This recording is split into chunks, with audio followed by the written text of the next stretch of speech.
SMS is a very personal channel. That text is going straight directly to your phone home screen. It's a very personal relationship. So you want to make sure that the message that you include provides value. So do think about the segment you're sending to. You're listening to the Keep Optimizing podcast to increase your traffic, improve your conversion rates, and grow your profits.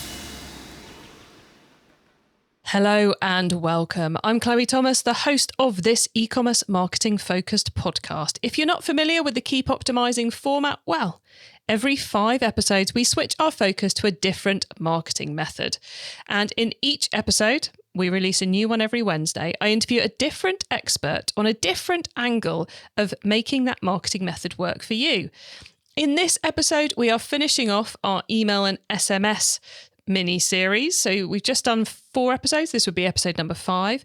In each of them, we've explored a different way to improve your email and SMS results. And in this one, we're tackling that challenge, which I know a lot of you are still dealing with, which is, I know I should be doing with SMS. I know I should be doing SMS, but how do I integrate it with my email? What do I do? What do I actually do? So that's what we're going to be running through with today's brilliant guest, who's done this for many brands. And she'll be taking us through how to approach getting your SMS activity singing, how to do it so it doesn't cause problems with your email marketing. We'll be talking about the types of campaigns to send, the types of triggers to use, and she'll be giving you loads of tips and tricks and things to test and ideas as we go through this episode as well. Make sure you listen right to the end because you don't want to miss her insider tips.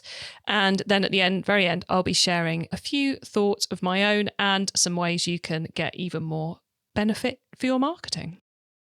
Have you yet downloaded the 500 Top Tips to Make Your E-Commerce Business More Profitable ebook? Packed with 500 top tips about how to make your e-commerce store more profitable.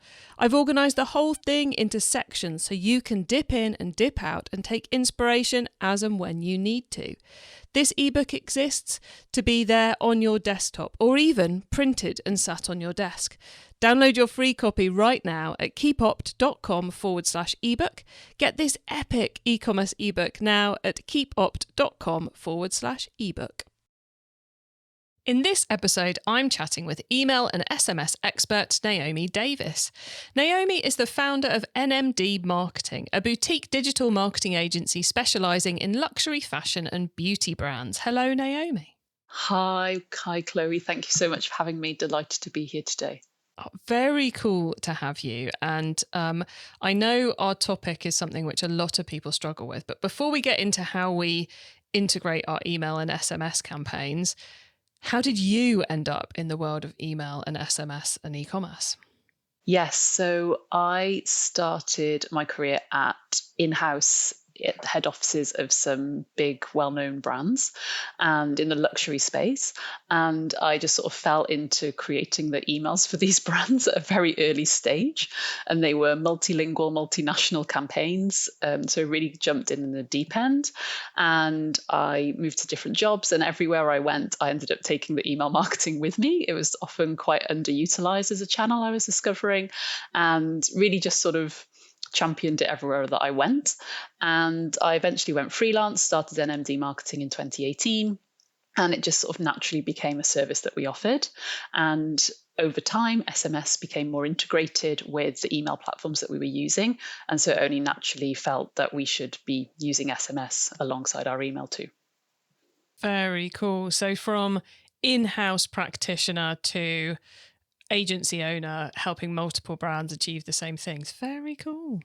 So combining email and SMS, I know a lot of people, certainly a few years ago just went SMS, we'll just duplicate. We'll take what we do in email and we'll roll it out to SMS. We all very quickly realized that was a bad idea.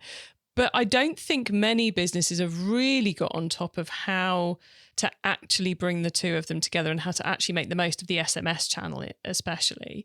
So how do you start with bringing the two together for success? Bringing the two together for success really means that you have to think about how they strategically play together. So the email is very much around storytelling, imagery, building that emotional connection with the brand. And then the SMS part is much more for immediacy, urgency, and really that final nudge. So having those two different topics that you're really focusing on for those two areas can lead to a really lovely customer journey. So given they both do such different things, why do we need to think about them in tandem?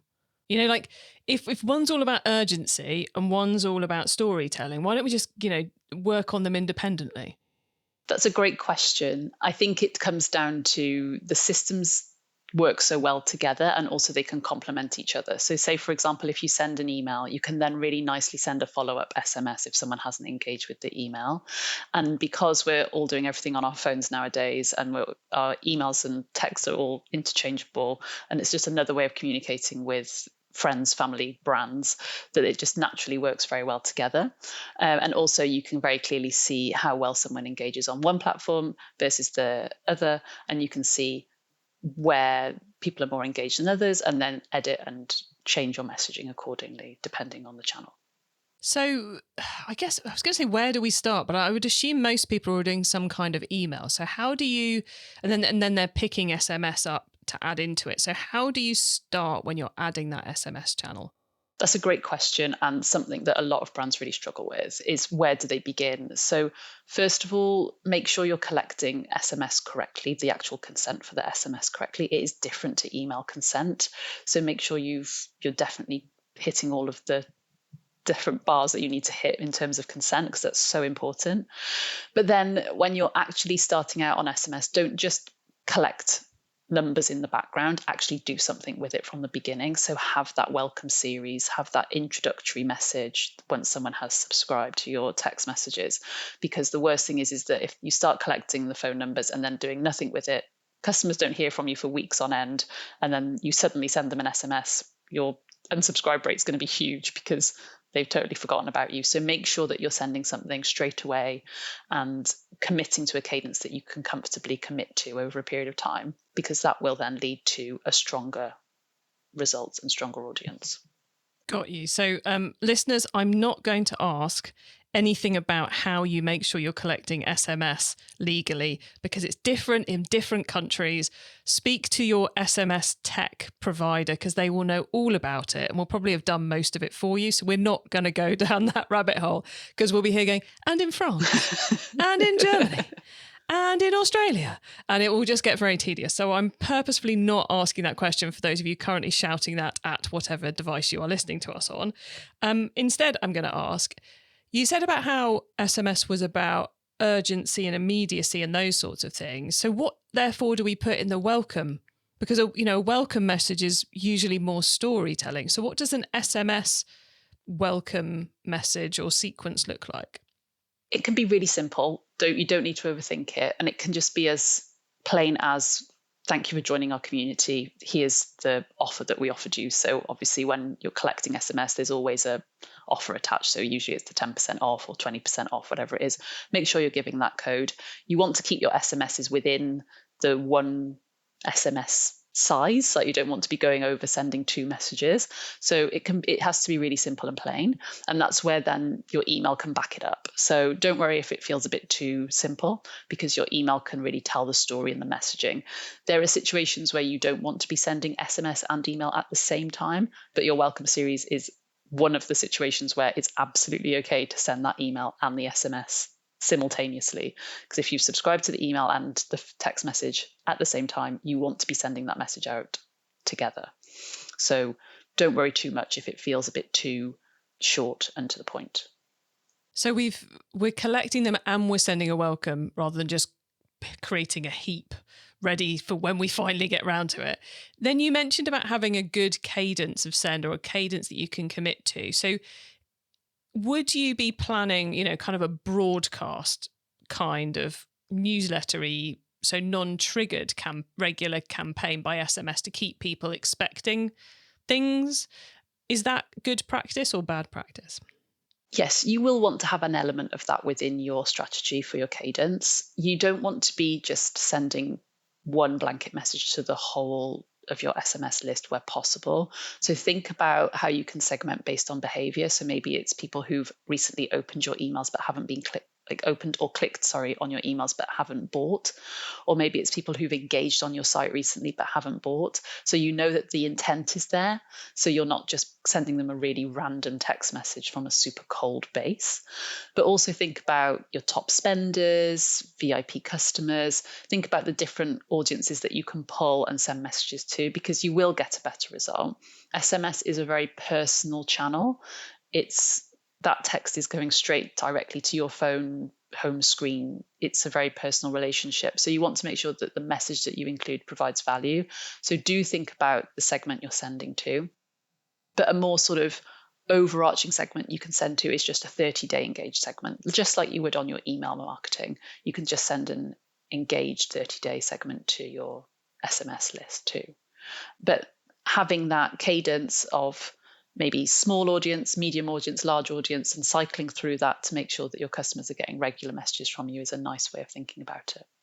I like that. So rather than going, right, first Monday of every month, we do a blast to everybody to keep them active, it's more a case of kind of stacking our segmented activity up, but going after the big numbers in that segmented activity first, rather than, person bought SKU 123 5 weeks ago, so we'll send them this kind of thing. Is there and actually, before I ask the next question, I love that idea of having that, like, 1 week we do the tiny segments, the next week we do the medium-sized segments, the next we do the largest segments, because it's just such an easy way of making sure someone's not getting 3 messages in 1 week. Genius. Just had to say, I thought that was thank brilliant. you.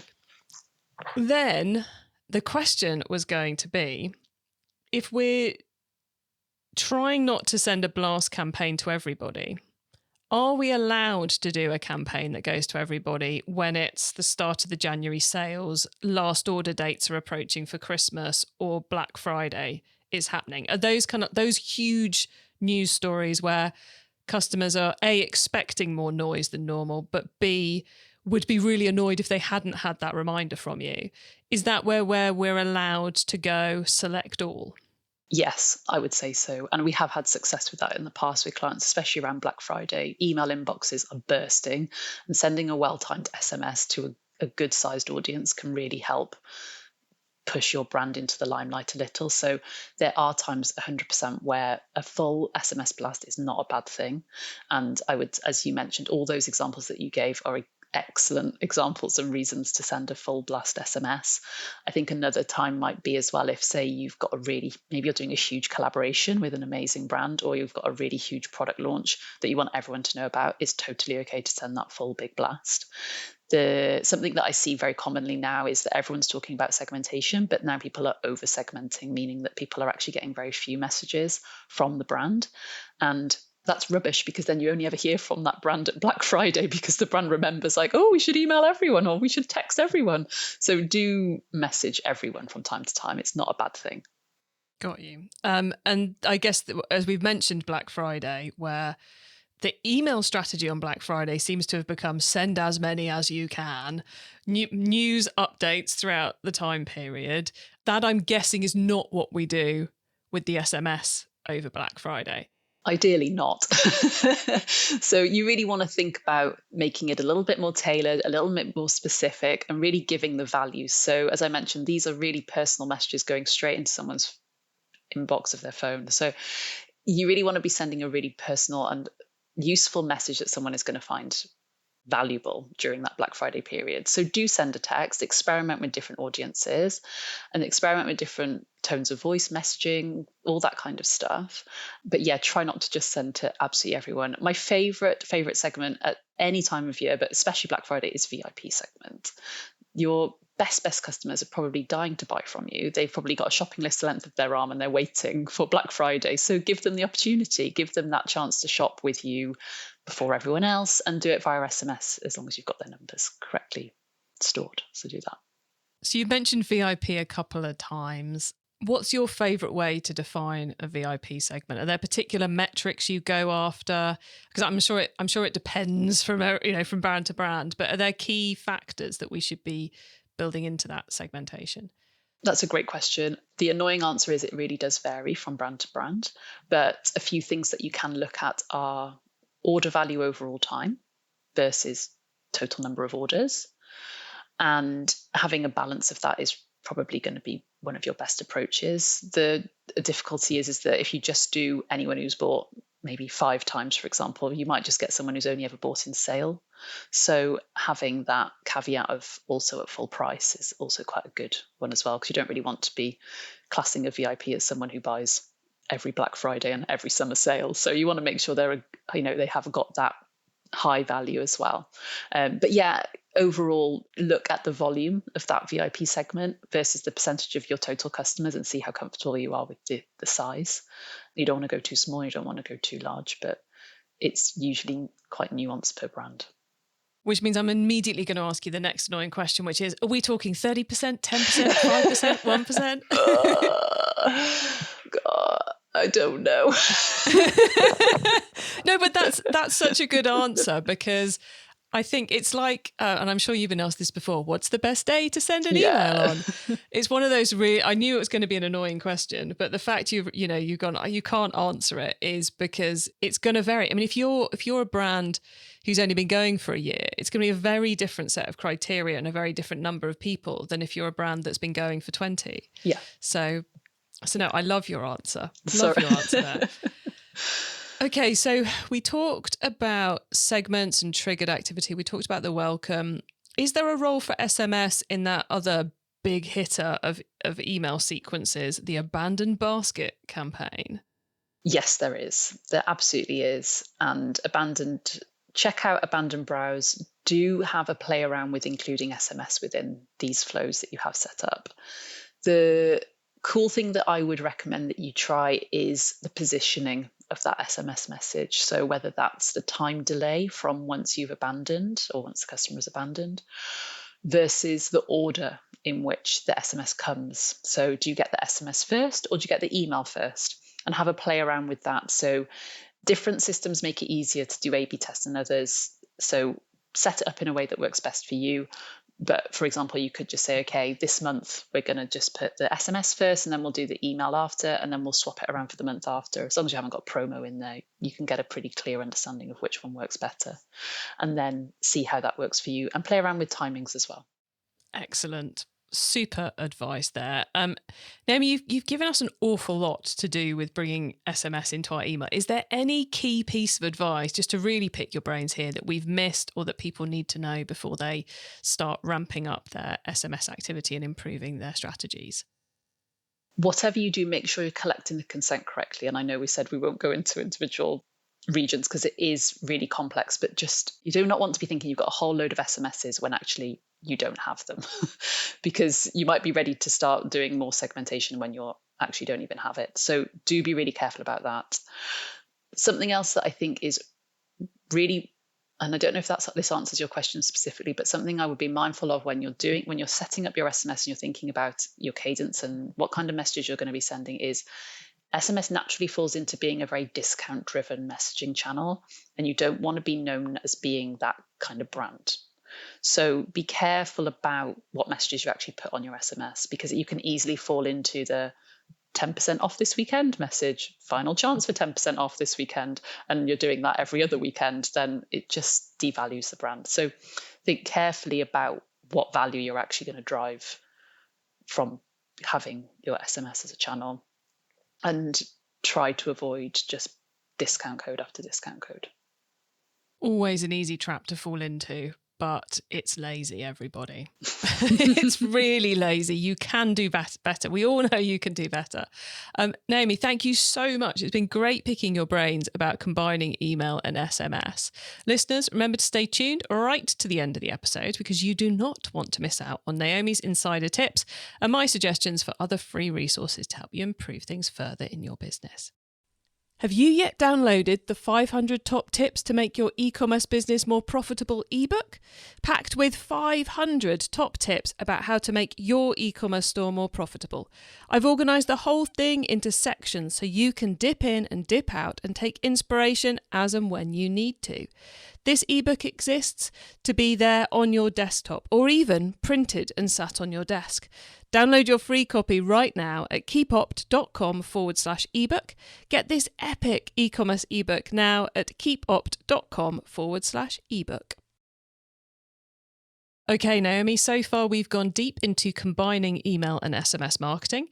Now you get to wow us with your insider knowledge about the whole of email and SMS. So for the following questions, your answer can be anything to do with email and SMS, which of course does include all the things we've already been talking about. Naomi, are you ready for the insider tips? Let's go.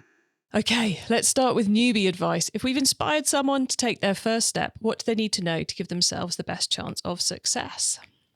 There are a few things here I would advise. Number one is the platform that you select is so important. If you're an e-commerce brand, you have to be on Shopify. And if you're doing email, you have to be on Klaviyo. Like, it is just the best. They are the best two systems and they work so brilliantly together. So please don't faff around on the wrong one and then struggle. Klaviyo is the best for a reason. Something else I would say for a newbie, I'm imagining that maybe if it's a new brand, maybe you've got low budget, you really need to be making the most of what you've got, is really lean into your tone of voice. As a brand, it's something that you totally own. It's yours, it's free, and you can really put your personality and your stamp on something. And maybe it's not a specific marketing piece of advice and it's more just a general piece of advice, but I find that it's just a super, super great way of getting your brand out there very easily and very cheaply too. Love that advice. And yeah, it's an area where you can really try and faff around with your tech stack, but you don't faff around. Just get on with it. Now, once you've started, of course, you've got to keep optimizing. So what's your favorite way to improve performance? You have to test absolutely everything, which is exhausting. And sometimes the last thing that you want to do when you've had a really tricky email that you've really struggled to get approval on or whatever it might be. But having that A/B test is just so important and is what really will make the improvement. My top tip when you're doing an A/B test is make sure your test is different enough. Just having a really subliminal change between the two things is not going to make a difference. So if you're going to do your A/B test, make it really different. Have a really obvious difference between your two tests so that you can really see what the improvement or not is. Yeah. Using an A/B test to settle the argument in the office about whether there should be a full stop at the end of every bullet point or not is not a valid way to either A, settle that argument, or B, use A/B testing. That's what we're saying. Okay, if someone listening wants to learn more, is there a cheap or free resource you would recommend? Yes, absolutely. Klaviyo Academy is brilliant. It is really in-depth, loads of really helpful step-by-step guidance and courses that you can do which are free. So 100% recommend those. Love that recommendation. And finally, crystal ball time. What's coming up in the next 6 to 12 months that we should be getting ready for? Gosh, it's really hard to know. The obvious thing to say is AI, and I think we're all talking about it, but maybe we don't all know how that's actually going to come into fruition. So just be open to it. A lot of our clients are really open to it. A lot of our team are really open to it too. So just embracing AI in whatever format it can take to improve things. The relationship between AI and email, I think, is going to start getting really interesting. So embracing it and being up for using it for sure. Yeah, it really is a mindset shift, isn't it? Yeah. Where are you finding it's making the most benefit so far in the email world? Is it copywriting, graphics, scheduling, audiences? Copywriting is really useful for AI, 100%, you can't deny it. Also subject line ideation if you're A/B testing that. But also it's really useful for content ideas. If you're stuck for content plans, it's also really helpful for that. But then also for analysis, so you can look at ask it to look at your results and pick out any worrying, concerning areas. But also it's really good at coming up with customer lifecycle ideas as well. So give it as much as you can because it does come up with some really cool concepts. Awesome. Thank you for that. Because I know some people go, I want to use it, but I just don't know how. So where am I supposed to start? So love that list of things to have a go at. Really appreciate it, Naomi. Now, we are very nearly at the end of the show. So could you please let the listeners know where they can find you and your business? Yes, so you can find us at www.nmdmarketing.co.uk. You can also find us on Instagram at nmd_marketing, and I'm also on LinkedIn as Naomi Davies. So please do connect with me. Excellent. Super easy to find. Well worth hunting Naomi down if you've got questions about any of what we've just been talking about or want some help with your email and SMS. Naomi, thank you so much for being on the Keep Optimizing podcast and for being so generous sharing your expertise with us. We, as in me and the listeners, really appreciate it. Thank you so much. And yeah, really, really pleased to have been here today. So yeah, thanks so much for having me on. There you go. Get your SMS collecting. Get your nice immediate welcome response happening.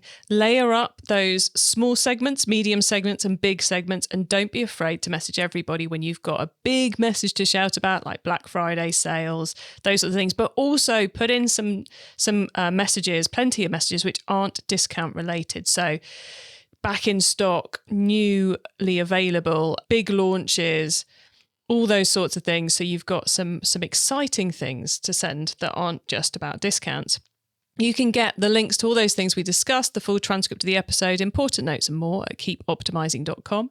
You can also use our special direct to episode short links. Just put keepopt.com/the number of this episode into the URL bar and you'll be redirected straight to the right page of the website. Thank you for tuning in to this episode of the Keep Optimizing podcast. As we're now at the end of our email series, all 5 of our episodes about email and SMS for this year are now live. Think of it as your Get Me Up to Date on Email and SMS Fast masterclass. So please do listen to them all. Either scroll up your podcast feed, because you'll find them just above this episode or below this episode, depending on which order you've put your episodes. But you can also use the short link keepopt.com/email to find all our email and SMS content on our website. And of course, it's a channel which doesn't change like the ad channels change. So all those episodes are still going to give you something great to learn. Our next masterclass topic is Google Ads. And yes, we are going to be revisiting Google Ads for the first time in almost 2 years. So there's a lot to catch up on. You can catch the Google Ads thread so far at keepopt.com/Google Ads. And make sure you tune in next Wednesday to catch the start of our new dive into it all, where we will be tackling PMAX. Yes, it's time to talk Performance Max. What should you do or what shouldn't you do? It's a super episode. I've already recorded it, so I can guarantee you will not want to miss that one. And make sure you're subscribed to us or following us on your favourite podcast player so you don't miss out on it either. And if you know someone who's particularly interested in improving their email performance, their SMS performance, or their Google Ads performance, please do let them know that that's what we cover here on Keep Optimizing, because this show exists to help you and them improve all your marketing. Have a great week and make sure you listen to the next episode so I can help you to keep optimizing your marketing. Access everything Keep Optimizing at keepoptimizing.com. That's with an S, not a Z.